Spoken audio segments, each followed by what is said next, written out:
So the first premise that says the universe began to exist. You can't just wave your hand and say, yeah, everybody believes that. No, everybody doesn't believe that. Some people believe that the universe has always been around.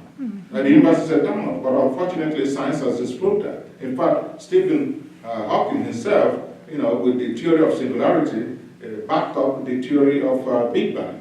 So the Big Bang theory itself stands starkly against the eternality of the universe. So the universe began to exist. There was a point of singularity from where the universe began to expand. So that shows us that the universe began to exist, but that's not all. It is either, of course you know that it's either it began to exist or it didn't. So we have good reasons to believe that the universe began to exist. It is evident that the universe exists now, given that you are here listening to me now. We're all here. And because we're here, we believe the universe exists. That's not just practical. Although some people argue against the beginning of the universe, there are two reasons why we know that the universe began to exist at some point.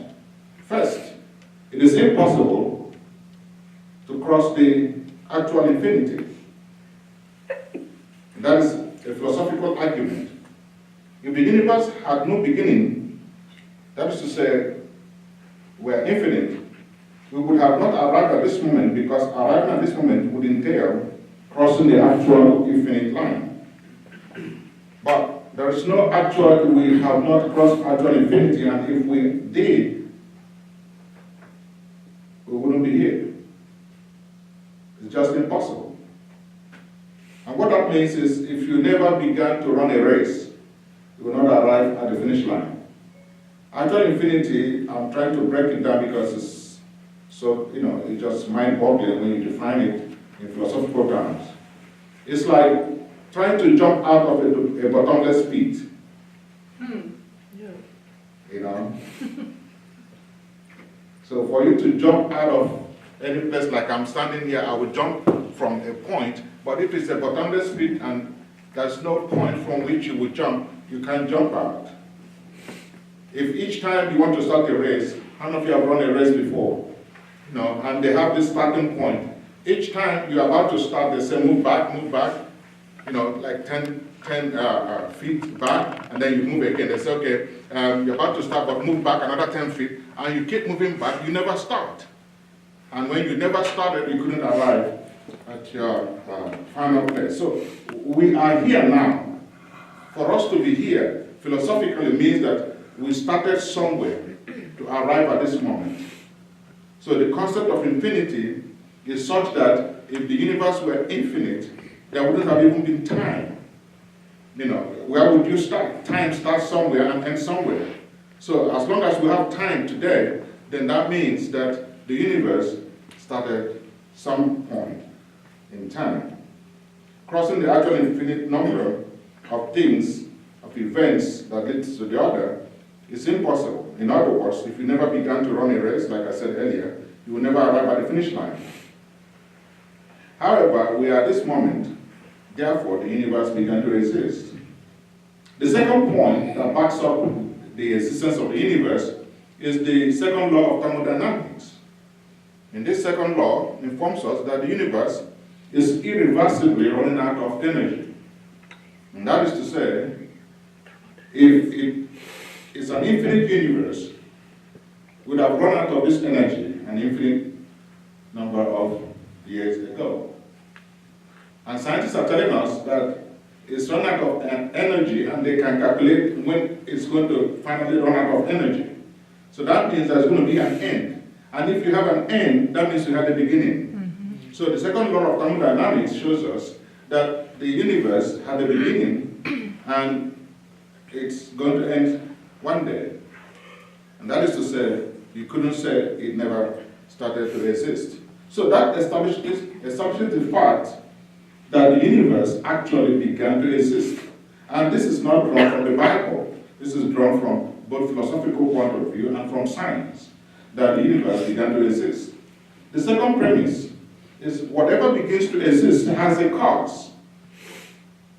It is either the universe was caused to exist, or it popped out of nothing uncaused. And like I told you, these are some of the things that Stephen Hawking wrote in this book, that at the end of the day, it just popped out from somewhere. That is magic. That is even worse than what Christians are claiming. You can't say that something just popped out. We never experienced that kind of thing in life, that something just came out of nothing. If that happens, it will be magic. Either trick magic or real demonic magic. Something happened that is not normal. But that is not the case, in the sense that the universe was caused. The universe could not have come into being uncaused out of nothing.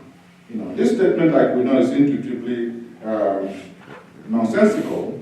It is just like saying something came out of nothing, which there's a video some time ago that Richard Dawkins was debating, who was it again? The priest. Yes, a priest and some priest, and then in the process of the debate, and he was like saying, in the beginning, how the universe came out of nothing, and then he was like, nothing, and nothing is, and he was trying to describe nothing.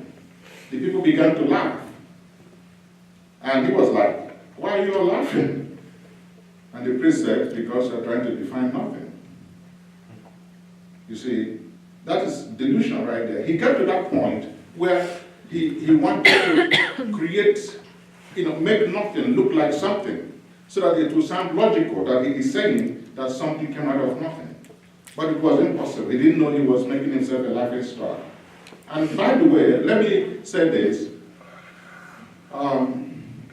A lot of major scientists like Einstein were smart enough to notice and to realize that a scientist that's an expert in any field could be the best in his field, but will be as dumb as any one of us in other fields.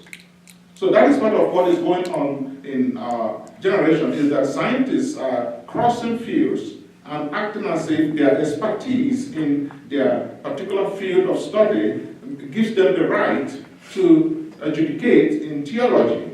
They think because they're rocket scientists, they can as well tell you how to marry your spouse. They become marriage experts also. But it doesn't work that way. Just because somebody is an expert in mathematics doesn't mean he's going to pass your ABC philosophy class. He's probably going to flunk the philosophy class. So a lot of scientists are not philosophers, but they cross the line and they begin to get into philosophy, and they just make a lot of illogical statements. And that's what we're getting when some scientists kind of try to talk about theology. But when you break it down in philosophical terms, you see that they're just making nonsensical statements. So what we're talking about here is that you really cannot say that something came out of nothing. It's impossible. And then in this case, the problem we're going to have as theists is that you have to find a way or know how to define God enough to make sure you are not falling into the trap of infinite regress. And that is to say, it is God who created the universe out of nothing.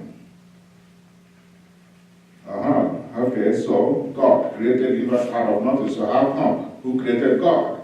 You see, that is a normal question that we get. And in fact, in this book too, he asked it, and that shows his ignorance, because you cannot ask who created God. Why? Because by definition, God is the uncreated creator.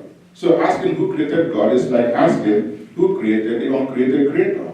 That is hoping. You don't do that. That is like asking how many miles is the color of rose. Rose is not such a thing that you can measure in length.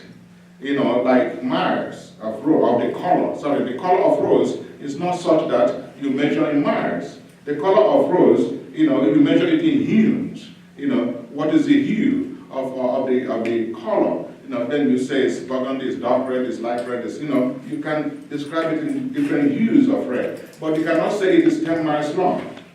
The color of rose is 10 miles long. No. So that is a categorical mistake when you ask who created the uncreated creator. So God, by definition, when we are talking about God does not exist, what we are saying is that whatever you say is the uncreated creator does not exist. So now, if you want to argue from the other angle, and you now begin to say, who created God? What was it that you meant by God? If you mean God as the uncreated creator, sorry. In his nature, he's uncreated. Now, our physical minds, human minds, find it difficult to understand what it means to be uncreated. But it's the same thing with every other thing we know that exists today. So many things, mostly in science, physics, they just tell us the name. For example, gravity. How many of you know what gravity is? No. You've heard about gravity. How many of you can scientifically explain what gravity is? Thank you. Newton himself said that he has discovered gravity and he knows how to use it and formulate theories, but he doesn't know what gravity is. Nobody up to today knows what gravity is. You cannot say, look at where gravity is and look at where it's not. You just see the effect.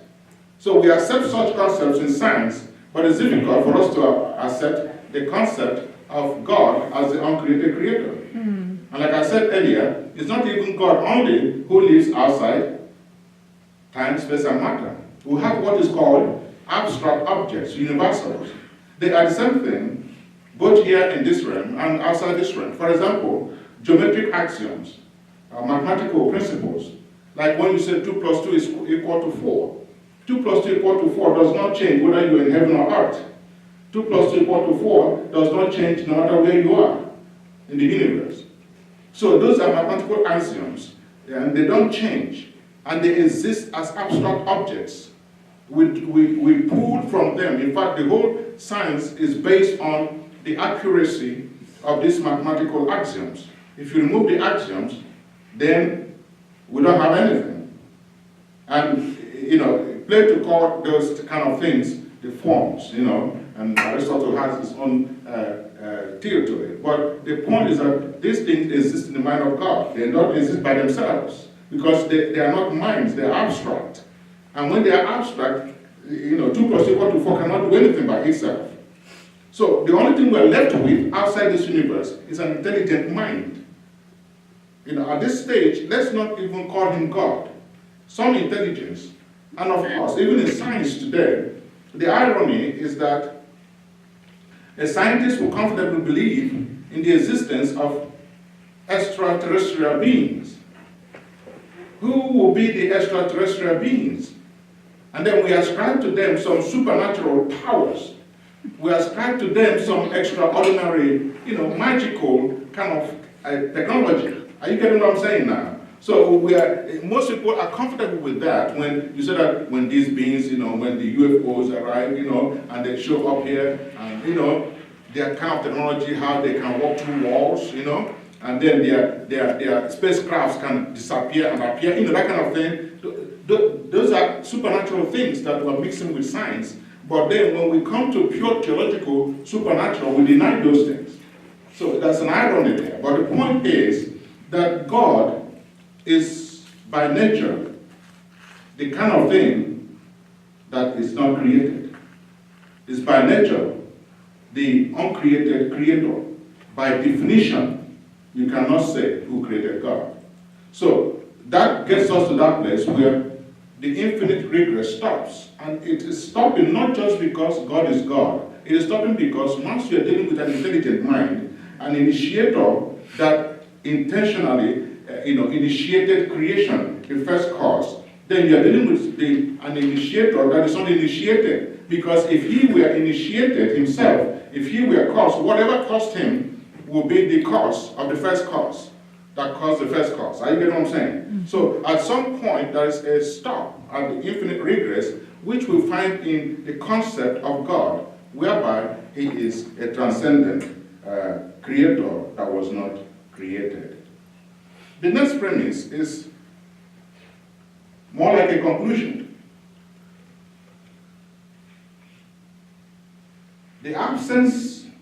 Therefore, the universe has a cause. The first premise was the universe began to exist. The second one, whatever begins to exist has a cause. Remember, it didn't say all things that exist. It says whatever began to exist. So if we say all things that exist, were caused, then God will be included in all things because He exists. But then everything that began to exist has a cause. Remember that. And that is to say, God did not begin to exist and therefore does not require a cause. But the universe began to exist and therefore requires a cause.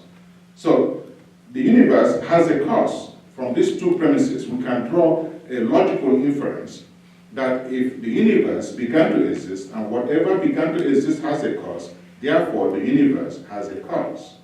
And if the universe has a cause, we are left with other problems that we're going to deal with.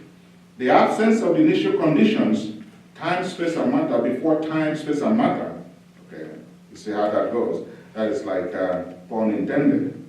The absence of initial conditions, which means before time, space, and matter, there was no time, space, and matter. And in fact, in this book also, Stephen Hawking made the mistake of saying why he knows that God does not exist is that there was no time before the Big Bang. And because there was no time before the Big Bang, God had no time to have created the universe. It's laughable. But of course, as a scientist, we could read his book on black holes, but not in his comments on theology. We don't need to take it seriously. So, but the point is, there is that agreement that he is saying nothing is behind Big Bang. Before Big Bang, there was nothing. Are you following? So, before Big Bang, there was nothing. And that is the limit of science. Anything that is not within the space, time, and matter is beyond the limit of what science can adjudicate. And therefore, we don't have any scientific conditions that could have caused the universe. If you say it's the quantum components of particles, whether they are waves or strings or whatever it is, the electrons, the question is, how did the electrons come about? So everything we have in science, is something already existing. So how did it come? And then it's something that is not self-existent. So in that sense, we have now ruled out any scientific cause for the universe. And that's what drove Stephen Hawking to arrive at the point that since there was nothing before the Big Bang, then there shouldn't be God. But sorry, that is actually why there should be God. In the concept of a transcendent, intelligent mind who probably caused the universe. So he moved beyond science and tried to now talk about what shouldn't be. Just because science cannot answer that question does not mean other fields of study cannot answer it. So we have here, whatever caused or created the universe must exist atemporally, non-spatially, and immaterially. Because whatever caused the universe must be outside the universe. And that leaves us with a personal explanation of every agency as the only plausible hypothesis.